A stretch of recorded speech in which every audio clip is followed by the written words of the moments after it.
Why is the line between self-improvement and incel culture so thin? A lot of those guys are pulling an old-fashioned bait and switch. They bait you in with the self-help and confidence shorts and quotes, and then slowly, because you liked what they had to say, they start feeding you the incel stuff. They tell you about how everything wrong in your life is other people's fault. That you're too good for women who don't want you, it has nothing to do with your attitude, all while cultivating an even worse attitude in you. Then they ask you to join their club for a monthly fee. It's not a bug, it's a feature. You will never improve yourself in a culture of hate, and that's what incels belong to. They are bitter about life and blame it on women. Mad. For a very long time, self-improvement spaces have been plagued by scams which prey on people who want to feel better without having to do any real work, or who just don't know any better. Incel culture has proven a very effective scam on exactly those sorts of people.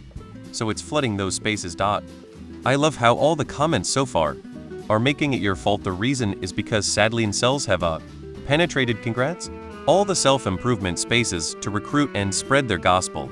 It is unfortunate, you're right, and I don't even know if blocking them is an effective method of making it stop. That's a very good question, dude. I've got no clue. My best guess is they tried it for all the wrong reasons, doing it for someone else, other people, and it didn't work. Then they got angry. Then they finally tried it for the right reasons, their own personal growth, and they saw results, but somehow they haven't let go of that angry bit in the middle. There's lots of terrible people out there of all genders. Avoid them like the plague, and try to surround yourself with kind people who have a solid head on their shoulders, and you'll do just fine. P.S. I don't think the line is thin. I think they get too much airplay and want you to think they are the majority so they can feel more mainstream and less fringe. I know a lot of really great men out there who are excellent partners, husbands, fathers, brothers, sons, colleagues. Don't buy the hype. Self-improvement is really hard because you have to look inward to find out what you're doing wrong, how your actions are affecting your life. It pushes you to self-awareness and to take responsibility for the mistakes that have gotten you to this point of unhappiness, so you can work on repairing them. A lot of people can't handle that. They can't handle recognizing how they've played a heavy role in their own shortcomings. They refuse to believe it's their fault, and so when they start down that path of self-improvement, and when they hit that wall of developing self-awareness and accepting responsibility, instead of facing it and climbing the wall, they veer off and look for an easier path. Aka, someone else to blame for their problems. It's an easy out when the hard work of self-improvement really starts. Why do the work of looking inward and fixing yourself when you can simply blame someone else and put the responsibility of fixing things on them? For incels, for example, they turn to blaming women and society. It doesn't work though, and it won't lead to self-improvement, so avoid playing the blame game and work on bettering you. If you're putting someone else down, you're not improving yourself. Because sexism is bubbling just below the surface at all times. Because self-improvement can be out of desire to improve or to erase insecurity. The latter is the predominant cause of incels. Ronnie Ching has a great monologue about this in a comedy special. It is crazy how people wanting to improve themselves become a kind of captive, exploitable audience. It's for me the crunchy to alt-right pipeline, where you're looking for direction and find yourself susceptible to pretty zany ideas. Grifters want a malleable, receptive mind. It sucks, because being open to new ideas and beliefs is generally a positive trait. Without careful discernment, though, a crazy idea sandwiched between reasonable ones looks pretty reasonable in a well-presented context. I guess lots of people that want to improve are doing so because of negative history with women, so there's a bit of a bias here. A lot of people get into self-improvement so they can fuck.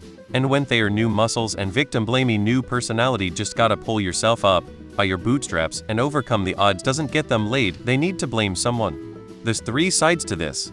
Incels. Men starting to work on themselves. Some people not understanding the term incel. There's a lot of definitions of incel in this post. It means involuntarily celibate. Now there's all this random shit attached to the word that seems more like projections than definitions. The first you do because you believe you owe it to yourself, the second because you believe others owe it to you. Yeah, that's not self-improvement. You could be the most ripped and financially successful guy out there, but if you're an incel, you're still a loser. You seem to be mixing concepts. Incels actually hate self-improvement gurus. Tate followers and the like are part of another culture. YouTube algorithms are crazy aggressive. If you mistakenly click on anything that gives gender war vibes, you spend the whole day rejecting suggestions trying to take you deeper down the rabbit hole. Please keep your kids away from YouTube.